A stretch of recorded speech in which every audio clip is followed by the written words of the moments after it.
נעמה צבר בן יהושע. נעמה. נעמה, אומרים עלייך שאת הכהנת הגדולה של המחקר האיכותי. נדמה לי שהיום יש כבר הרבה מומחים בעניין הזה, אבל נראה לי שלך שמורה זכות ראשונים כחלוצה בתחום הזה בארץ. זכור לטוב הספר הקטן האדום, יושב לנו פה על השולחן. הספר הזה אצלי הוא שחוק, משתמשים בו הרבה מאוד. מצוטט מאוד. ועוד הרבה מאוד פעולות שעשית למען המחקר האיכותי, ובכלל למען החינוך בארץ, והייתי רוצה ברשותך לשאול אותך כמה שאלות. בבקשה. השאלה הראשונה שהייתי שואלת היא, אם את תוכלי להגיד באופן מתומצת, למען מי שלא יודע מה זה. מה זה המחקר האיכותי? באמת קצת קשה לי באופן מתומצת לדבר על פרדיגמה, שהכוונה היא למשקפיים, שדרכן רואים את העולם, והפרדיגמה הזאת מאפשרת לנו, הפרדיגמה האיכותית או האיכותנית, כפי שהיא נקראת בדור הזה, מאפשרת לנו להסתכל על התנהגות אנושית, להבין אותה ולפרש אותה, ולראות את המיוחד בכל אחד ואחד מן השחקנים.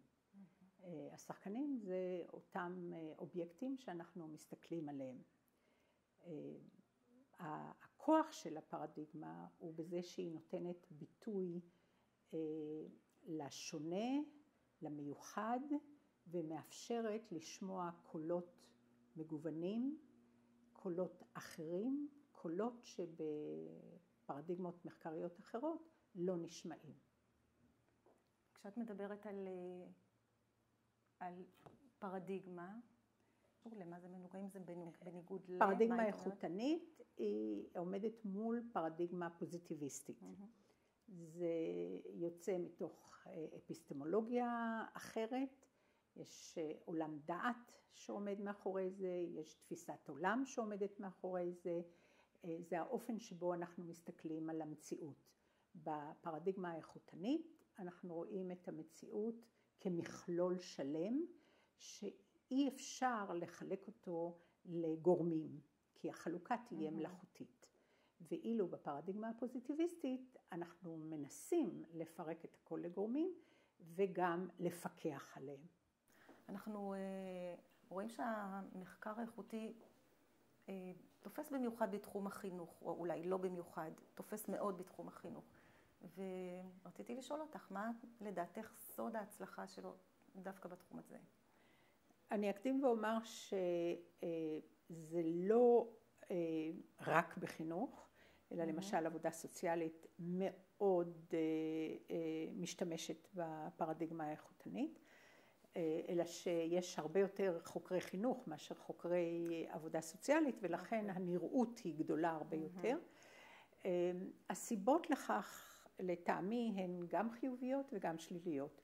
אני אתחיל בחיוביות, משום שהמתודולוגיה האיכותנית מאפשרת, או זה כוחה, שהיא יכולה לעקוב אחרי תהליכים. ובחינוך אנחנו מתיימרים להבין תהליכים.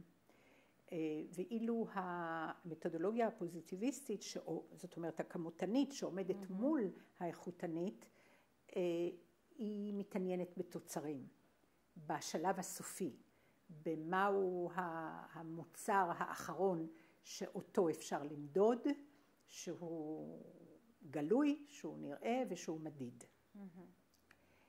בחינוך אנחנו רוצים להבין, לפרש ולעמוד אחרי מהויות ולהיכנס יותר לעומק. ואת זה אנחנו יכולים לעשות באמצעות מתודולוגיות איכותניות, והסוגות השונות שהמתודולוגיה האיכותנית היא שם כולל להן. כל אלה הם גורמים חיוביים. הגורמים השליליים הם שיש אנשים שבוחרים במתודולוגיה איכותנית מפני שהם חושבים שהיא קלה יותר, פשוטה יותר, והיא פחות מאיימת, בעיקר אלה שבורחים מסטטיסטיקה, ומכל דבר שיש בו ריח חישובי או מספרי. לדעתי הבחירה מהטעמים האלה היא גרועה, ראשית מפני שהיא לא תמיד עומדת בהלימה לשאלת המחקר, ואתה לא יכול להתאים את השאלה למתודולוגיה, אתה צריך להתאים את המתודולוגיה לשאלה שמעניינת אותך, ולא לעשות את התהליך הפוך, לא לבוא למישהו ולהגיד, אני רוצה לעשות מחקר איכותני. לא, אני רוצה לשאול שאלה מסוימת. אם זה מתאים יותר למחקר איכותני, אדרבה. גורם אחר הוא שאנשים חושבים שזה קל יותר, והמציאות מוכיחה את ההפך, מפני שמחקר איכותני טוב דורש השקעה מסיבית, הוא מחקר שנעשה, הוא תובעני, הוא נעשה לאורך זמן, והציר שלו הוא מעגלי ולא קווי. זאת אומרת שיש הרבה כניסות ויציאות, וקורה לא פעם שאתה חושב שסיימת את המחקר, אבל למעשה יש עוד הרבה דברים בלתי ברורים, ואתה שוב נכנס למהלך מחודש ונוסף. בשעה שבמחקר פוזיטיביסטי, כמותני, אתה הולך לאורך ציר, יש לך היפותזה, והיא זאת שמובילה אותך, וברגע שאתה מסיים, ואתה לא באת על סיפוקך, אתה מתחיל מחקר חדש. אז גם שאלת הזמן כאן היא שאלה משמעותית, שלא לדבר על זה שאם המחקר הוא תובעני מבחינת זמן, זמן הוא משאב. וזה אומר שאתה צריך לבוא עם משאבים רבים כדי לעשות מחקר טוב. עכשיו לגבי השאלה עצמה, את יכולה להגיד שיש מקרים שאת יכולת להגיד, השאלה הזאת נחקרה במחקר איכותי, אבל אני חושבת שהיא לא מתאימה. לא מבחינה זאת של חקר התהליך דווקא, אלא מסיבה אחרת.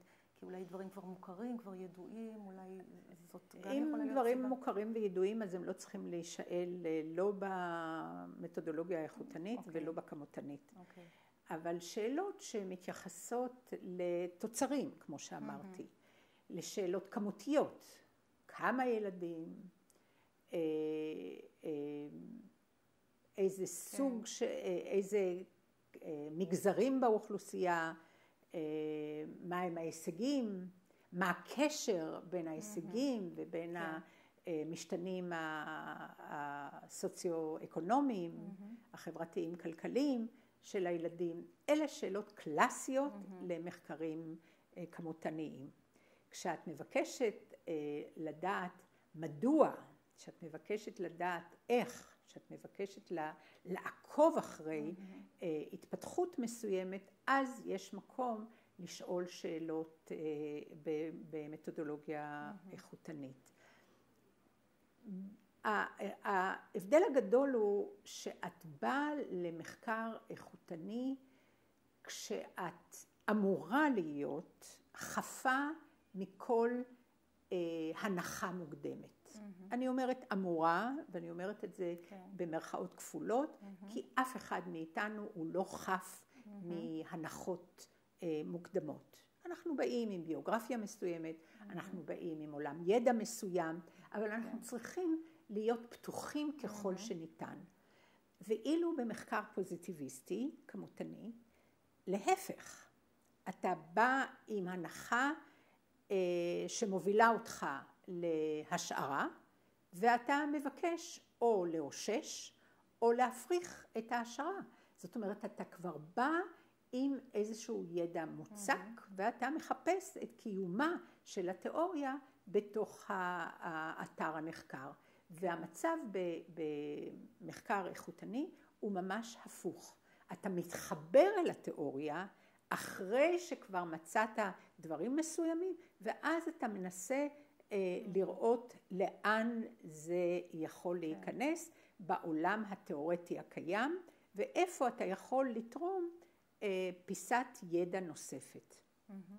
אני שמה לב שאנחנו נעים במונחים בין איכותי לאיכותני, ואני גם שמה לב שזה כמותי וכמותני. ואני רוצה לשאול אותך, הספר הראשון שלך, אני לא יודעת אם הוא הראשון, אני קודם אשאל אם הוא הראשון שלך. במחקר איכותי, בתחום כן. הזה. בתחום הזה הוא הספר הראשון. הוא הספר הראשון שיצא לאור ב-1990. אני לימדתי את הקורס הראשון באוניברסיטת תל אביב בנושא הזה, זה נקרא היה שיטות מחקר נטורליסטיות. ב-1987 או 88, אני לא זוכרת בדיוק. אחר כך הצטרפו פרופסור קשתי ופרופסור אריאלי, והם לימדו גישות פרשניות, כי הם עשו את הדוקטורט שלהם בגישות האלה. ואני חזרתי אז מארצות הברית וגיליתי את האור שם, ולימדתי בתל אביב. ומאז בעצם הקורס הזה רק שינה את שמו, וכמובן שינה מאוד את התכנים שלו, מפני שעולם הידע הלך וגדל בעולם כולו, וענה כמובן גם אצלנו. כאשר כתבתי את הספר הזה, יכולתי בקלות לחלוש על הספרות המקצועית שהייתה קיימת באנגלית. זה לא היה קשה, אבל ב-2001 הוצאתי ספר מסורות וזרמים במחקר האיכותי, שזה ספר למתקדמים, כי זה ספר יסוד, הספר האדום הוא ספר יסוד. אני זוכרת שכתבת אותו. הסגול הוא נועד לכאלה שכבר מצויים בשיטת המחקר. אני קוראת לו ספר למתקדמים, כי באמת הוא מביא את הסוגות השונות, סוגה זה ז'אנר, וכאשר ניגשתי לכתוב אותו, כבר היה יותר קשה לחלוש ולהכיל את כל הספרות המחקרית, הגם שכבר בעברית היה, אני חושבת שהיה אולי עוד ספר, בין הספר הראשון שלי והשני, אני לא זוכרת, נדמה לי, ואחר כך הגיע הספר של שקדי, ואחר כך הגיעו ספרים רבים ומצוינים. אני רוצה להדגיש את זה, באמת הספרות בעברית עשירה התברכה בספרים טובים מאוד.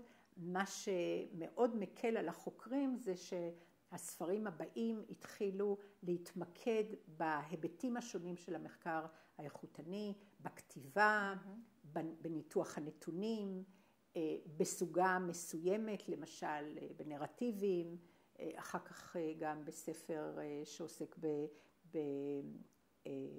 במערכי המחקר, כמו מחקר פעולה, או בספר שעוסק בהוראת מחקר איכותי. אז היכולת של החוקר לברור את ההיבט שבו הוא מתמחה ולהיעזר בספרות הקיימת היא באמת מאוד אינסטרומנטלית, ואני שמחה שהגענו למצב הזה. אגב, הספר הזה מתורגם עכשיו לסינית, ואני מאוד גאה על זה, כן. והספר של מסורות וזרמים במחקר האיכותי אזל מן השוק כבר לפני שנים רבות, וכעת הוא עובר עריכה מחודשת. ומכון מופת יוציא אותו לאור ברגע שהוא יהיה מהדורה חדשה.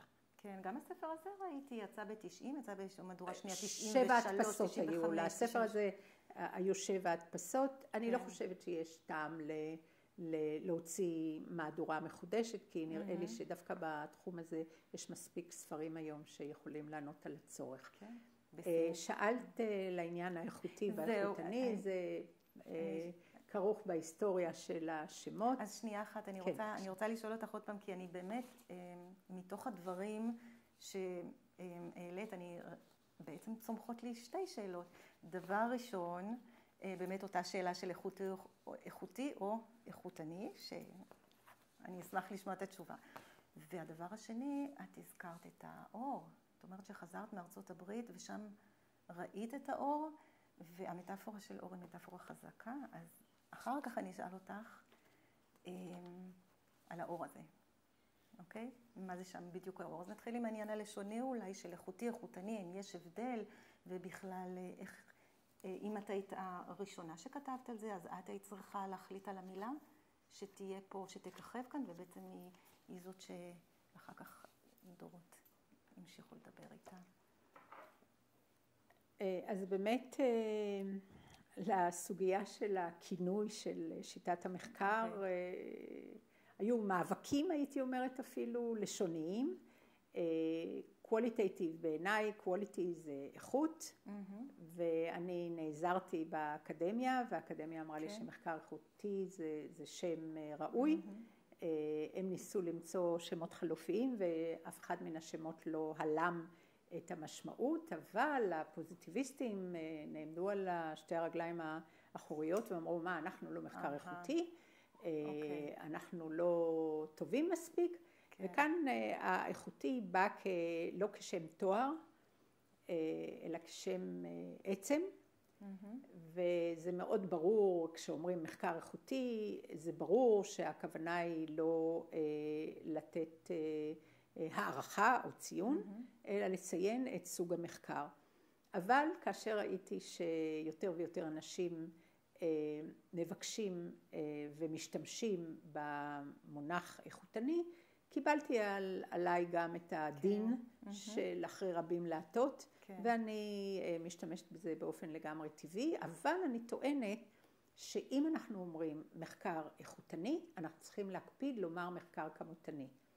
כי זה אחד עומד מול השני. אחרת, הנון הזאת היא נון הנחיתות בעיניי, שהפוזיטיביסטים רצו, התקוממו כנגד האיכותי, והם אלה שהכניסו את הנון.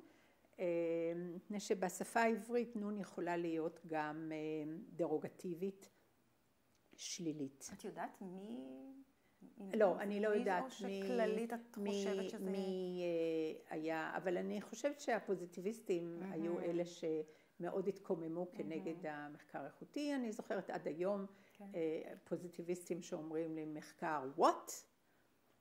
זאת אומרת בזלזול מתנשא, איזה מין מחקר, על איזה מין מחקר את מדברת. אני רק אציין שהסטודנטית הראשונה שלי לעבודת גמר הייתה דוקטור ניצה שפרירי, בשנת, אני חושבת, 85, היא עשתה את עבודת המאסטר, וזה לקח שנתיים למצוא מישהו שיוכל לקרוא ולהעריך את העבודה באופן מקצועי, מישהו שלא ישאל שאלות פוזיטיביסטיות, ולצערי גם בשלב של הדוקטורט זה מאוד התעכב בגלל היעדר מומחים שיכולים, מומחים חיצוניים, כי בתוך תל אביב דווקא היו. אני רוצה כאן לנצל את הבמה ולומר באמת מילות שבח לאוניברסיטת תל אביב, שהייתה נועזת לתת אפשרות ללמד, ובאו אלינו מחוגים שונים, היו לנו תלמידים מהסיעוד, היו לנו תלמידים מעבודה סוציאלית, היו לנו תלמידים מלימודי עבודה שבאו ללמוד, כי רק אנחנו נתנו את הקורס הזה, והם מצאו שהקורס הזה משרת את מטרות המחקר שלהם. זה אולי מוביל אותי לשאלה שאת שאלת אותי קודם. על האור? על האור, אוקיי, תודה. בעצם השאלה הזאת אומרת איך אני הגעתי לעולם הזה, כי אני באה ממדעי הטבע. הרקע שלי הוא במחלות צמחים, את התזה שלי עשיתי באופן לגמרי סטטיסטי, וכשעשיתי מעבר להוראת המדעים, עשיתי עבודת חקר גדולה מאוד על הפעלה של תוכנית לימודים במדעי הטבע, השתמשתי בתצפיות מובנות של פלנדרס, תצפיות שאומרות לי כל שנייה על מה אני צריכה להסתכל, ואיך הטבלה שלי צריכה להיראות בתום שעת תצפית. ואני מצאתי פער עצום בין מה שראיתי לבין מה שדיווחתי. כן. כי אני דיווחתי לפי כל הקטגוריות שהיו רשומות לפניי על הנייר, אבל זה לגמרי לא שיקף את מה שהיה בכיתה, והייתי מאוד מתוסכלת. וחיפשתי כלים אחרים לבטא את מה שאני רואה בהתרחשות החינוכית. ואז גיליתי את הספר הנפלא של בוגדן וביקלן, שנקרא, היה נדמה לי Qualitative Research in Education, אם אני לא טועה, זה השם. אני מדברת על תחילת שנות ה-80. והספר הזה היה אור בעיניי.